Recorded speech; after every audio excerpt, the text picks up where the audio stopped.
Today's gospel lesson shows the remarkable impact Jesus had on people. His teaching astounded folks in the synagogue. His healing of the man with the unclean spirit amazed them. Apparently, Mark wants his readers, including us, to be astounded and amazed by Jesus. But you know, it's not so easy to amaze us modern people. We're a tough audience because we think we've seen it all due to technology in special effects movies. Not much astounds us. People in Jesus' day believed in demons and believed the world was flat. Demons were a standard explanation for all kinds of suffering and evil. The first century was a world of pain and suffering, and the medical advances that we take for granted today simply did not exist back then. The slightest illness could be fatal. The infant mortality rate was high.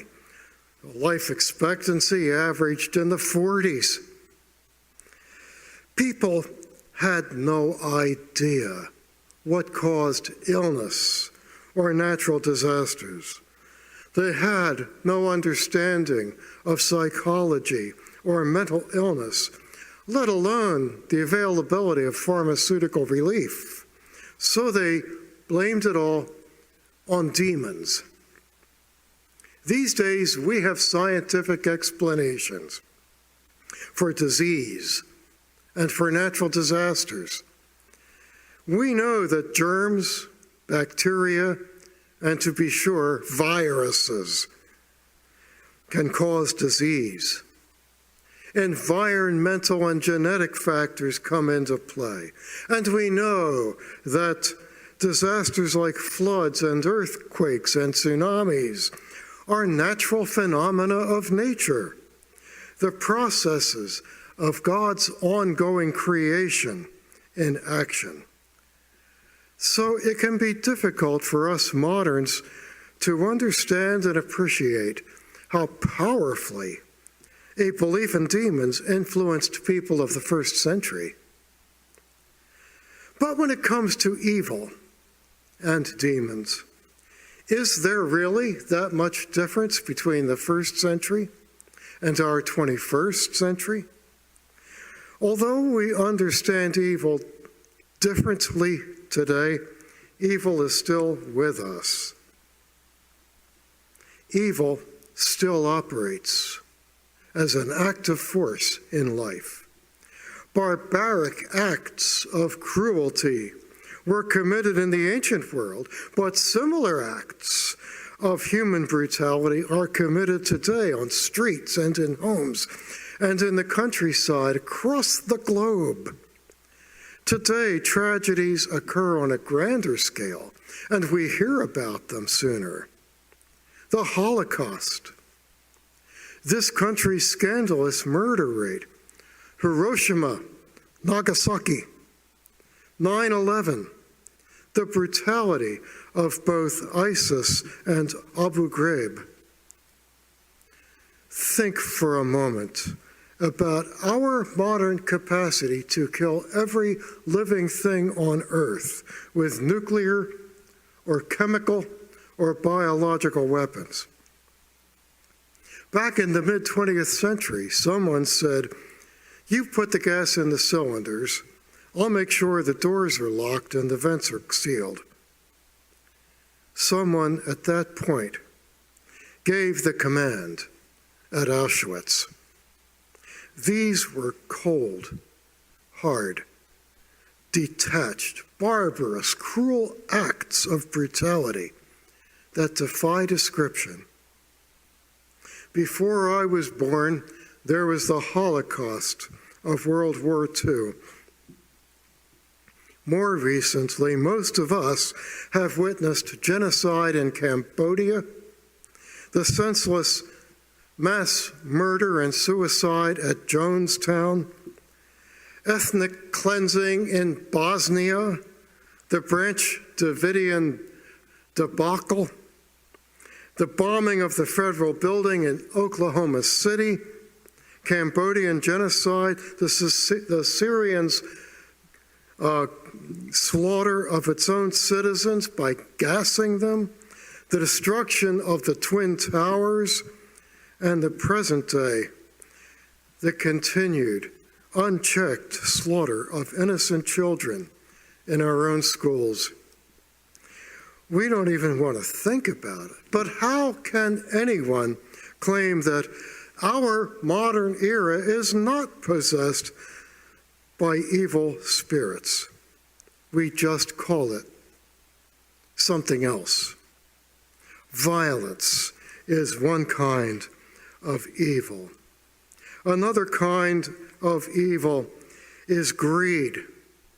Our environment is suffering from economic exploitation, resulting from greed. A passion for wealth has produced a disregard for the world of nature and human survival. And greed, under the guise of good business, plunges more and more folks into poverty. Violence and greed are not the only evil force that we have to deal with either. The demon of ignorance would have us believe that masks and distancing are unnecessary. The demon of fear, the result of repeated messages over time that black men are to be feared, or that all brown people are rapists or killers or drug dealers, prepares us to accept their being put in jail or kept out of the country or incarcerated as children. At church, we sing, "O Jesus, I have promised to serve thee to the end." And then in a flash, we're confronted with this pandemic, with race relations, a broken justice system, and political polarization. The world cries out for the very things that the church should be all about: love, generosity, forgiveness, acceptance, hospitality. These God-given gifts are our power over the evil around us and within us.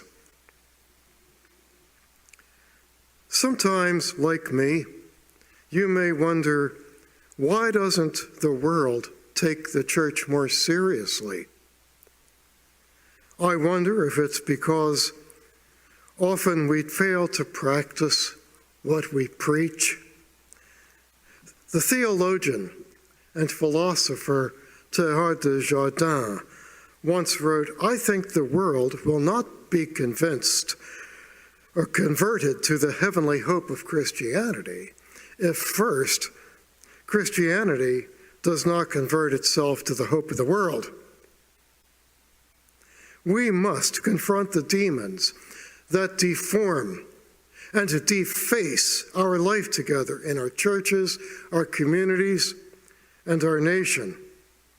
So if we want to be taken seriously by the world, we must not only believe in love, we must love one another, our neighbors, and even our enemies.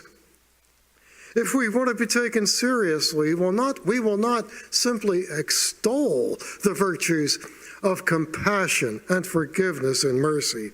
We will be compassionate. We will be merciful. We will forgive. When the church lives this way, then it will have the authority of people who practice what they preach. The good news in all of this is that we do not walk the road of compassion, love, and mercy alone. We don't fight the battle against evil alone. God walks with us.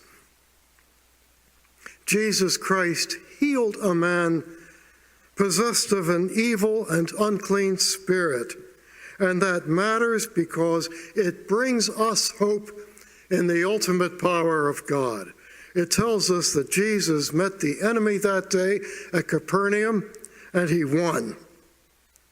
And in his death and resurrection, Jesus has already won the victory over sin and death. Thanks be to God. His victory is our hope. His victory is our authority to travel his road, a road on which he walks with us.